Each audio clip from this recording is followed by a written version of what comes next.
మిమ్మల్ని కూడా మీ బంధువులు అడుగుంటారే, మీ క్రిస్మస్కి వస్తాం, మీరు పెట్టే కేకులు తింటాం, బిర్యానీ తింటాం, మరి మేం ప్రేమగా ప్రసాదం పెడితే మీరెందుకు తినరు అని అడిగారా? అడిగితే మనం ఏం చెప్పామో తెలుసా?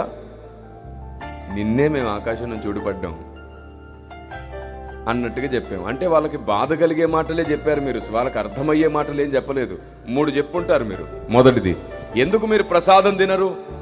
మేము యేసు ప్రభుని నమ్ముకున్నాం, అందుకే తినమని అనేసారు. ప్రభు మిమ్మల్ని తినొద్దన్నాడా అని అడిగితే మా అయ్యగారు తినొద్దన్నాడు. ఎటువైపు తిరిగింది? పాస్టర్ గారి వైపు. అందుకే చాలామంది సేవకులను వాళ్ళు అర్థం చేసుకోకుండా అపార్థం చేసుకుంటున్నారు. మీ పాస్టర్ గారు చెప్పారా? ఎక్కడ రాసుంది? మా బైబిల్లో రాసుంది అన్నారు. అందుకే బైబిల్ అంటే కూడా చాలామందికి ఇప్పుడు అపార్థమైంది. ఇందులో ఉన్న జీవాన్ని అర్థం చేసుకోలేక, ఇందులో ఉన్న జ్ఞానాన్ని అర్థం చేసుకోలేక ద్వేషించేవారు అనేకులు ఉన్నారు. కారణం ఒక్కటే, నీ నోరు బాగోలేదు ఫస్ట్.